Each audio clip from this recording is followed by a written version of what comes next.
De hoje, que é dividido sempre em duas partes, teremos Conversando o Espiritismo. O livro é Fonte Viva, de Emmanuel. Hoje, guardemos o cuidado, que é a mensagem 34, com a nossa companheira Isa. Seja bem-vinda. Obrigada. Eu queria, assim, mais uma vez agradecer, né? Boa noite aos ouvintes. E agradecer, inclusive eu passei, depois de 13 meses de férias, né? Agradecer, assim, inclusive, mais assim, a toda a equipe, mas mais diretamente a nossa companheira Hilda, né? Que substituiu muito bem, né? Com certeza. A minha pessoa, né? E assim, e é sempre com muita alegria que a gente se reúne aqui, né, na terça-feira para fazer esse trabalho de divulgação da doutrina, né?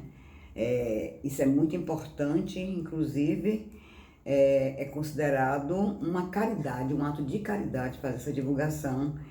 E eu me sinto assim muito honrada. Para mim, sabe, eu tenho que agradecer sempre isso, né? O fato de estar aqui com essa equipe tão maravilhosa, que realmente é uma equipe, viu, gente?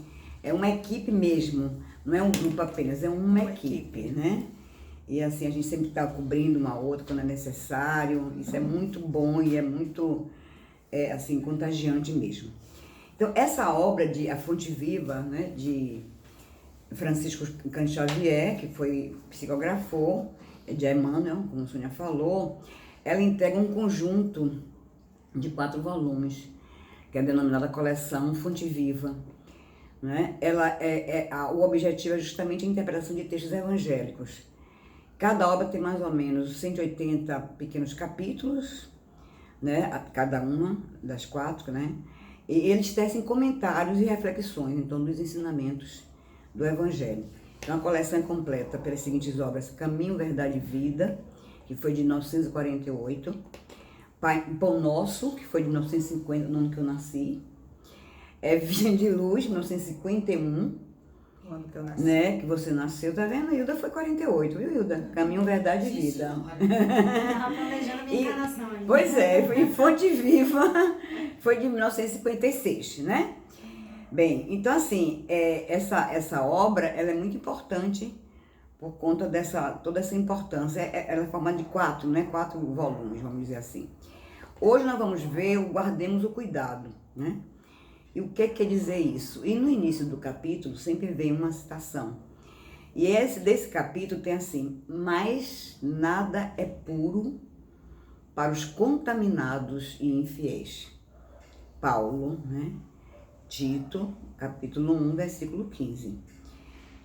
E aí a gente vai assim, né? O que é isso? Nada é puro para os contaminados e infiéis. Então significa que o contrário é verdadeiro, né? Tudo é puro para os puros, né? E aí a gente pega ainda uma citação de Paulo e aumenta ela, né? Eu fui atrás dessa citação, ela completa e diz assim: todas as coisas são puras para os puros, mas nada é puro para os contaminados e infiéis. Então, a citação completa é essa. Antes o seu entendimento e consciência estão contaminados. Então, para quem está contaminado, para quem é infiel, né, nada é puro, né? E eles veem as coisas assim. Então, é isso que esse capítulo traz. E aí eu fui buscar também um maior entendimento disso, né? E aí eu busquei, Luiz da Cruz que fala sobre isso, que ele diz assim: os puros não veem maldade em nada, não tem malícia, todas as coisas são puras, tudo é naturalmente bom. É aquela coisa, né, que a gente diz assim, não, a gente vê no outro o que a gente traz em si, né? Eu percebi isso. Os impuros, porém, os contaminados, os perversos, os corruptos, em tudo veem segundas intenções. Tudo olham com malícia e má fé. Então, isso é a grande, eu trouxe pra gente, né, para que a gente possa entender melhor isso aí. São incapazes de um pensamento bom, de uma palavra fraterna, pois o seu entendimento e consciência estão contaminados. né? Só o sofrimento e o tempo poderão reverter esse quadro, pois o Pai olha para todos os seus filhos, na certeza de que o pior malfeitor de hoje, um dia será também um espírito de luz. Né? Quer dizer, todos têm. Hoje, inclusive, a gente na mediúnica, eu falei sobre isso, né? Fazendo o esclarecimento, né? Para um desencarnado, né? Que deu comunicação. Né? Assim, todos nós temos, e a gente vai falar sobre isso, além desse espírito de luz, né? Dessa luz que nós temos, todos nós temos, tem uma parte aqui, né, que a gente vai falar no instante, que chama dons de Cristo, né? Todos nós temos esses dons de Cristo. E aí eu falei justamente isso para ele quando eu estava me preparando para vir para aqui hoje. Aí eu falei para ele, né, além da luz, a questão do dom de Cristo. Ele disse: agora você me deixou doida, porque agora me deu um nó na cabeça. Eu tenho isso é muito difícil para entender, né? Então, mas todos nós temos, né? Então é por isso que o Pai, a gente tem que ter, isso tem a ver com o quê? Com o nosso caminhar de evolução, a evolução, né? E a gente sabe que na família, no nosso, falando em família, que nós estamos estudando esse mês, a família, né? As doutrinárias, no nosso trabalho, na nossa vizinhança, nessa comunidade de fé que nós frequentamos e trabalhamos, tem pessoas de diversos níveis, vamos chamar assim, né? Níveis de evolução nesse caminhar, né? Que nível de pureza, ou mais pureza, ou menos pureza, né? E aí eu queria chamar a atenção o seguinte, qual é o papel do puro, do mais puro perante o outro irmão? Né? Nós temos uma obrigação com ele, de sempre buscar, vambora, né? Caiu, a gente levanta, vambora, né? Porque hoje eu estou levantando, mas amanhã eu sou levantada, né? Então eu queria chamar a atenção, não é para julgar o impuro, mas para a gente ver qual é o papel do puro nessa caminhada do outro, né? Para a gente ajudar o próximo. Que um dia já foi impuro. Um dia já foi impuro. Por isso que eu gostei. Eu fui buscar justamente qual era a compreensão disso mesmo, para não ficar só na citação no geral, né? Que a gente entende melhor. E aí ele continua: todos somos filhos do Pai Altíssimo. Isso é muito bom, gente, para a gente marcar esse espaço, eu acho. Porque senão a gente cai naquela besteira de se achar, né? Parece que a gente que... Não. Todos somos Pai, filho do Pai Altíssimo, destinado por ele sem exceções, né? As culminâncias da evolução. Então, hoje eu estou aqui nesse nível, né? Mas eu tenho certeza, agora a gente precisa ficar atento. Não pode deixar para depois, né? Para depois a gente começa, aquela história de segunda-feira, regime a gente começa segunda-feira, né? Tudo começa segunda-feira, vai para o médico segunda-feira, né? Não, tudo começa segunda-feira. Então essa segunda-feira não pode ser segunda, minha bola de Aurelino, né? Aurelino tem uma história assim engraçada. Então, estamos todos no mesmo processo evolutivo, todos, puros e impuros, bons e maus, instruídos e ignorantes, todos, né? Então, nesse contato, e é na diferença que tem a riqueza, é na diferença que tem a riqueza. Então, esse contato heterogêneo, uns observando, outros ajudando, uns dando, outros recebendo, né? E tem uma troca aí. Eu dou hoje, mas recebo amanhã, recebo daqui a pouco, né? E assim por diante. Não é só dando, você também recebe. É uma troca mesmo. Todos sairão beneficiados, né? E impulsionados pelas leis do progresso. Que é justamente o grande objetivo para mim de uma casa como essa. Né? A gente precisa entender qual é o valor de pertencer a uma comunidade de fé como essa. Porque elas sempre estão instigando a gente, né? Bora lá, cadê você desapareceu? Cadê? Por que você não veio? E assim a gente vai. Então, eu me sinto assim, muito amparada nessa casa, né? Muito mesmo, e sempre agradeço muito, porque a gente precisa disso. né? É como se fosse uma escola, que a gente precisa estar lá, né? Para ser alfabetizado, para ter escolarização. E aí, o que diz, o que traz o texto mesmo, né? De Francisco Xavier, né? De Emmanuel. Ele diz assim: o homem enxerga sempre através da visão interior. Às vezes as pessoas não gostam, né? Quando assim, aí ele diz assim, fulano é isso, assim, assim. Mas é a minha visão. É a minha visão, né? Outra pessoa teria uma outra visão. É o nosso interior que a gente joga para fora, né? E esse interior tem a ver com o quê? Com o nosso caminhar, né? Com o nosso autoaperfeiçoamento, nosso autoconhecimento, preconceito, tudo isso tem a ver com essa história nossa, em que momento nós estamos, né? Com as cores que eu uso por dentro, julga os aspectos de fora. Essa cor pode ser, né? Que cor é essa aí? Pelo que sente e examina os sentimentos alheios. A gente julga normalmente, né? A gente analisa o outro pelo que é nossa referência. E nossa referência é o que a gente sente. Não é que o outro sente, é o que a gente sente. Hoje eu estava me lembrando, Hilda, quando eu cheguei, que aquele rapaz estava falando na doutrinária, né? Ele até colocou isso, né?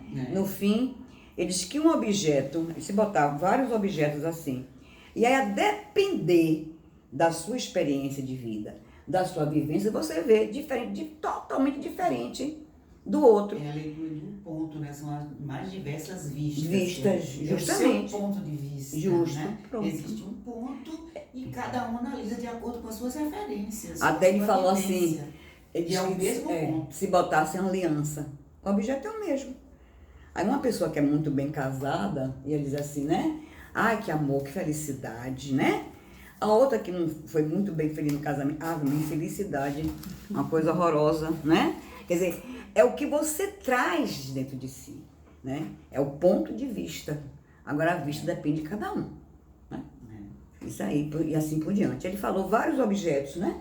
Mas estou dando um exemplo da aliança, e é isso mesmo, para exemplificar isso aqui que eu estou lendo aqui agora para vocês, que é nosso capítulo de hoje dentro desse livro. Na conduta dos outros, supõe encontrar os meios e fins das ações que eles são peculiares. A gente se vê no outro, né? Daí o imperativo de grande vigilância para que a nossa consciência não se contamine pelo mal. Não se contamine pelo mal.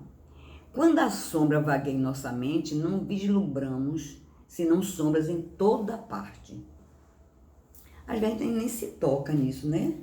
E se alguém for dizer isso pra gente, não é porque você é assim, você tá achando que eu sou assim, a pessoa é capaz até de se sentir assim, ofendido, né? Mas é por aí mesmo. As pessoas que só fazem as coisas com algum interesse, quando você vai fazer por ela, ela acha que você também tem algum interesse. Tem algum interesse. Ela enxerga a partir do ponto de vista Interesse, dela, com certeza. Né? A gente vê muito isso, quem trabalha com público, né? Aí alguém vai dizer assim, vai contar da sua experiência. Se for uma experiência bem sucedida, duvido. Tem gente que gosta de ficar se mostrando. Quer dizer, porque a sua referência não é aquela. E ela se prende tanto naquela situação que ela vive, que ela não consegue ver outra coisa, a não ser aquilo ali, né? Junto das manifestações de amor mais puro, imaginamos alucinações carnais. Quer dizer, o amor é puro, mas a pessoa está vendo alucinações apenas carnais, né? Perde até a oportunidade, eu acho, né? De viver melhor. Se encontramos um companheiro trajado com louvável apuro, pensamos em vaidade. É uma aliança, porque é muito vaidoso essa pessoa. Olha como está todo arrumado, todo, né? O traje, quer dizer, a gente vai arrumando esses conceitos, né? Ante o amigo chamado a carreira pública, mentalizamos a tirania política. É tão atual esse texto, gente. Muito atual, viu? E já, olha, esse daqui foi de 56. Para você ver como nós, seres humanos, demoramos de evoluir. De evoluir. O negócio é devagar, né? É devagar, né? E aí é que eu digo assim, aí como a doutrina dá essa consciência pra gente, né? Quer dizer, Se a gente também quiser, minha gente, né? Porque a gente tá aqui tudo não maravilha, não, de jeito nenhum. Não é isso que eu quero dizer, não. Mas a gente tem a oportunidade de ganhar essa reflexão, dessa consciência, né? Nesse sentido. Se o vizinho sabe economizar com perfeito aproveitamento da oportunidade, fixamo-lo com desconfiança e costumamos tecer longas reflexões em torno de apropriações indébitas. Fulano tá realmente muito... Economizou só... Será que foi só economia, gente? Deve ter alguma coisa aí. O que está por trás disso? O que está por trás disso? Eu trabalho como quem não consigo, olha para isso, né? Gente, é muito real isso, né? É muito real. Quando ouvimos um amigo na defesa justa, usando a energia que lhe compete, relegamos-no de imediato à categoria dos intratáveis. Acho que todo mundo já ouviu falar sobre isso, assim.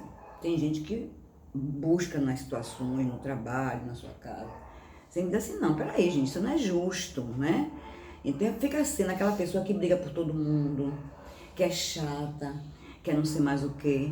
Quando a pessoa está fazendo ali apenas uma coisa até boa, né? Mas todo mundo conhece essa situação na vida da gente, né? Poxa, mas Isa é chata. Tudo ela tem uma coisa para dizer, tudo ela tem uma coisa para observar.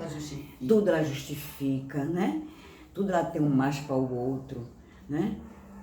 Quer ser a legal, né?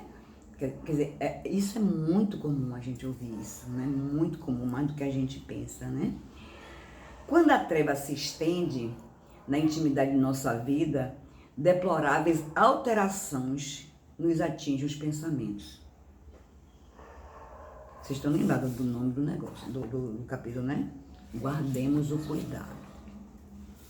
Vou repetir para poder ficar bem fresquinho, né? Foi na minha cabeça, né, gente? Na minha cabeça. Para poder. Quando a treva se estende na intimidade de nossa vida, deploráveis alterações nos atingem os pensamentos. Então, contamina. Vamos embora usar a palavra que ele contaminou, ou que ele usou, né? Desculpem. Contamina o pensamento. Você veja como você fica. A gente fica né? injusto. Eu começo a ver isso, quer dizer, é como se fosse assim, nosso organismo, a gente não tem um metabolismo no nosso organismo, é a mesma coisa. O pensamento é contaminado por conta dessas coisas que a gente começa, né, a desenvolver. Virtudes nessas circunstâncias jamais são vistas quando você está com esse pensamento contaminado. Você não vê a virtude do outro. Você não vê, né? Os males, contudo, sobram sempre. Os mais largos gestos de bênção recebem lastimáveis interpretações. Guardemos cuidado toda vez que formos visitados pela inveja, pelo ciúme, pela suspeita ou pela maledicência.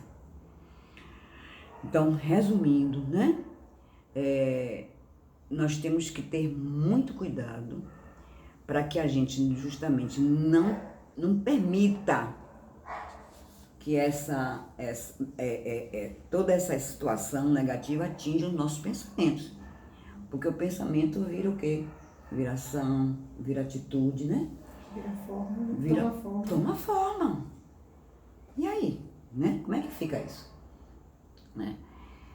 Casos intrigados existem nos quais o silêncio é um remédio bendito e eficaz. Porque, sem dúvida, cada espírito observa o caminho segundo a visão clara ou escura de que dispõe. Então, cada um, né? Cada espírito observa o seu caminho a partir daí. E aí eu vou acrescentar encarnado ou desencarnado. Eles são muito parecidos com a gente, os desencarnados, e a gente com eles, né? A gente vê situações iguaizinhas que a gente vive aqui. Somos nós. Somos nós, né? Aí eu estou acrescentando aqui. Cada espírito encarnado ou desencarnado observa o caminho segundo a visão clara ou escura de que dispõe. né? E isso é que ele traz. E aí eu fiz a pergunta assim, como guardar cuidado? O que é isso? Como é que você guarda cuidado nessas situações, né? E aí o próprio livro responde um outro capítulo, né? E a gente já viu isso em outras leituras, né? Ouvindo palestras também, tudo, nessa caminhada nossa. A gente não tem outro caminho a não ser estudar, né? As lições do mestre e colocar isso, o que é mais importante, na prática de cada dia, né? Não é só... Foi sábado que nós estávamos lendo, estudando, né? Do livro Sem Fé, né? Tem um espírito feliz, quem está naquela parte dos espíritos felizes, né? Que é bom. Ele diz assim, eu não professava o espiritismo, mas eu praticava. Olha o que foi que ele disse pra gente, a criatura. Porque às vezes a gente fala muito, mas não pratica. Então, quando ele deu a comunicação, né? Ele tinha uma vida, né? Aqui, né? Antes de desencarnar, que era pautada por isso. Mesmo assim, ele sentiu um pouco de dificuldade quando chegou lá. Mas logo, não é isso, Ida? Logo ele se... E aí ele falou, conversando, né, dando a comunicação, ele disse, eu não professava, eu praticava. E aí a gente ficou olhando um pra cara da outra, assim, sabe? Foi assim, foi ótimo, o carão, né, pro fim de semana. E sabendo que a justiça, né, se faz segundo as nossas obras, que Nestane Sônia falou aí sobre isso, aí em algumas reflexões que você colocou, né? Segundo as suas obras. A justiça vem através disso. Então a gente tem que abraçar, a gente tem que ler, abraçar, botar no dia a dia, toda essa codificação, né? Os livros da codificação de Kardec, né? E fazendo tudo isso, prosseguindo em frente, né? Então esse guardar cuidado é com Jesus e por Jesus. Então não tem outra receita, né? É por Jesus e com Jesus. Que a gente tem que fazer isso para tomar esse cuidado, né? E aí ele diz em um ponto do livro o seguinte, em outro capítulo, né? Que eu fui buscar a resposta, ele diz o seguinte, mesmo a criatura mais ociosa, que passou o tempo entre a inutilidade e a preguiça, ela é constrangida a tornar a luta. Sempre é dar essa oportunidade. Ele é sempre chamado, né? Ele pode ter toda a preguiça do mundo, ter uma vida inútil, mas ele é realmente chamado a voltar à luta, né? A fim de desintegrar a rede de inércia que teceu ao redor de si mesma. Foi por isso que eu fui buscar essa resposta. Como é esse tomar esse cuidado? Né? Você tem que quebrar aquela rede. Lembra de contaminar os pensamentos? Que é nessa hora que faz essa rede, né? Rede realmente complicada, essa rede, né? Tem a rede que é boa, né? Que traz as coisas, mas tem essa outra rede. E aí você precisa voltar à luta, tornar a luta, para que essa rede se desintegre. E você comece a fazer um outro caminho.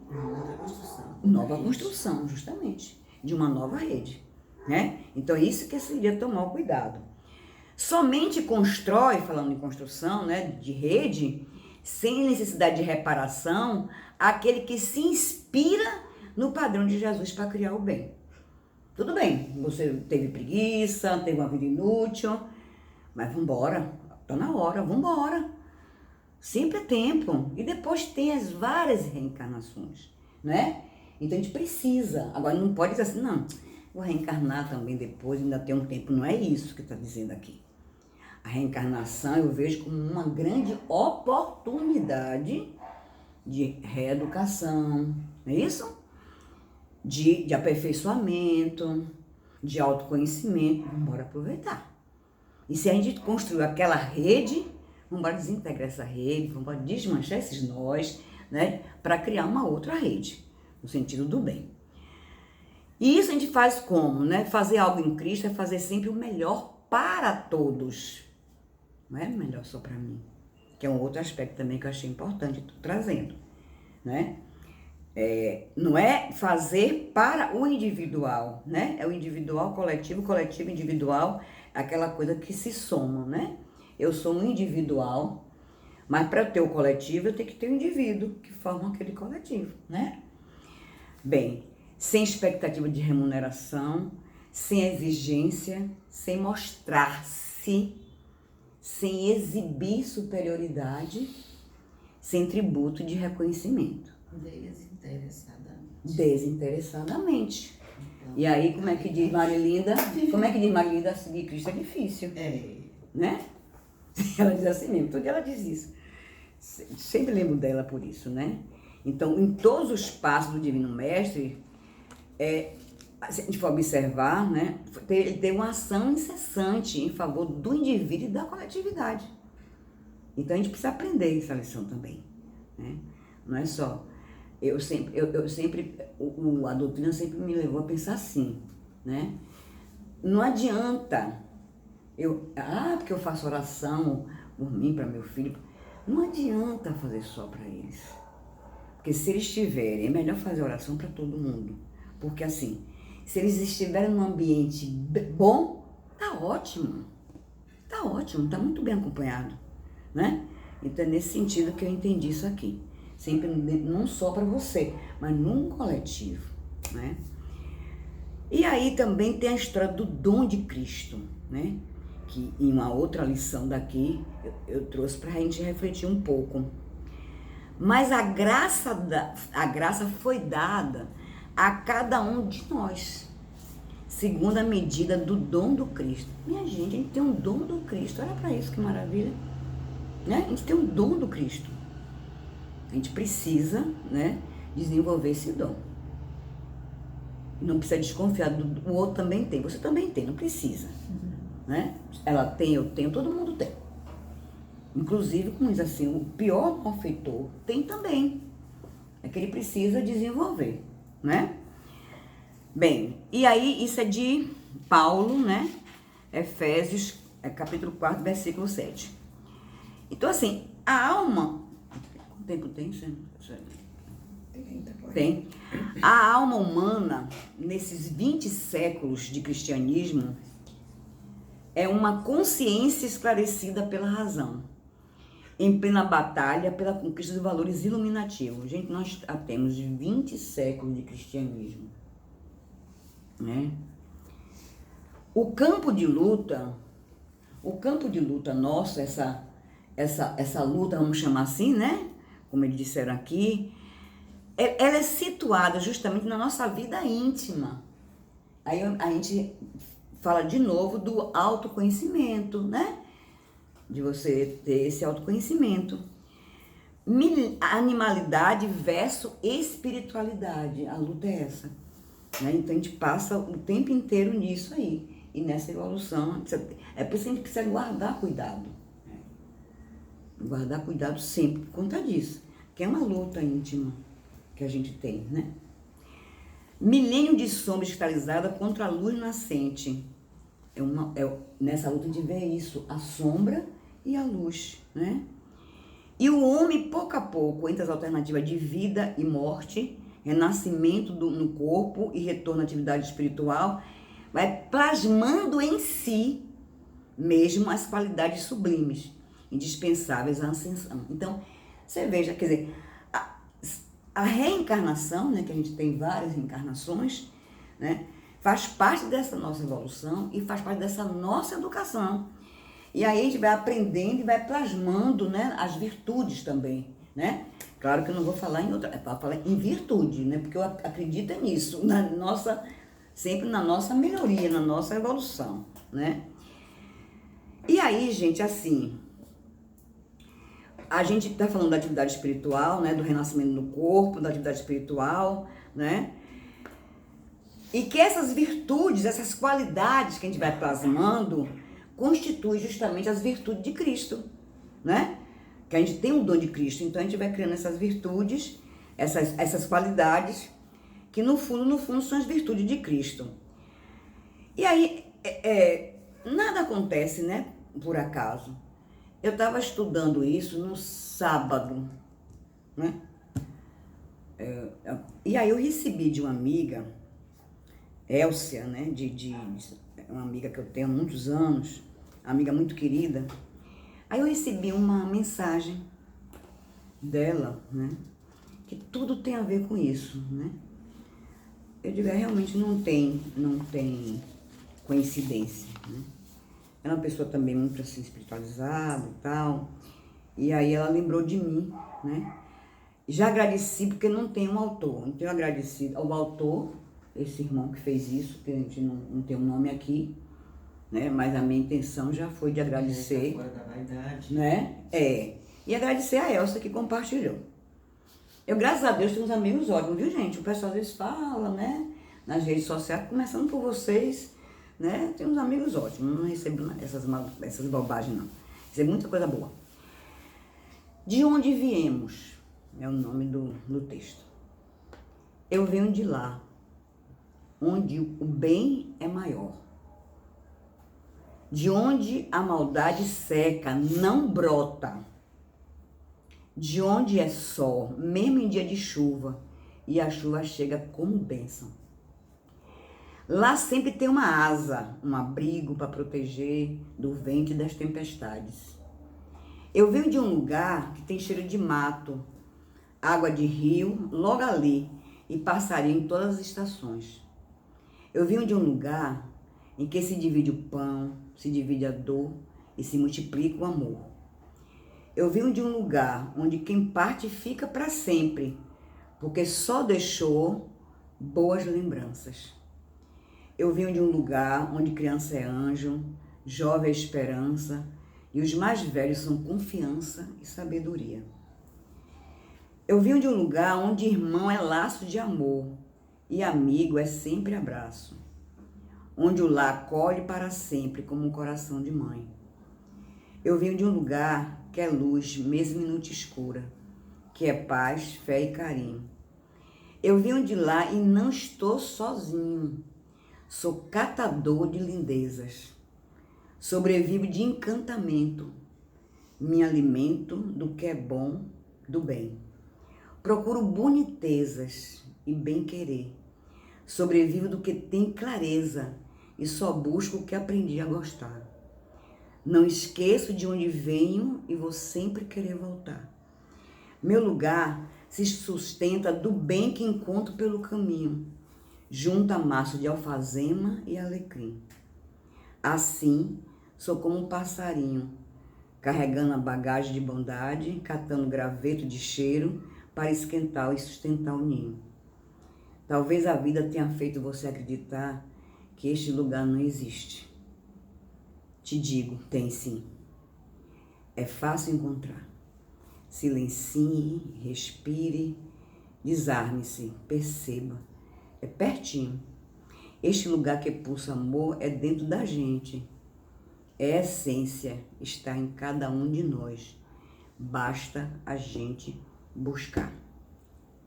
E ele existe mesmo porque a gente acabou de dizer que todos nós somos luz e todos temos o quê? Os dons de Cristo. Então, quando eu vi isso, quando eu recebi, eu digo, claro que existe. Mas ele chama a atenção que talvez a vida tenha feito a gente acreditar que esse lugar não existe. E aí, a depender do ponto de vista, né? As pessoas dizem assim, gente, que bobagem, não existe nada, gente, disso é bobagem, é pra isso, né? Não é isso? Depende do ponto de vista. E todos nós podemos, é pertinho, sabe por quê? Porque tá aqui, ó, dentro da gente, né? Os dons de Cristo estão em nós e também a luz. Então, gente, assim, com essa mensagem, esse texto, né, eu queria justamente confirmar, né, eu acredito, né, na possibilidade, eu acredito, tenho uma crença, né, no ser humano, né, ele pode fazer esse caminho de evolução, sim, né, sim. Então, é nesse sentido que eu trouxe, agradecendo mais uma vez, né, a todos e boa noite, né? E até a próxima. Na próxima semana eu estarei aqui de novo com vocês. Gente, muito obrigada, viu? Muita paz para todos. Nós é que agradecemos, Isa, a sua presença na contribuição da primeira parte do nosso programa Conversando o Espiritismo. Casa da Caridade, Irmã Elizabeth, 19 anos, semeando e colhendo amor. Estamos fazendo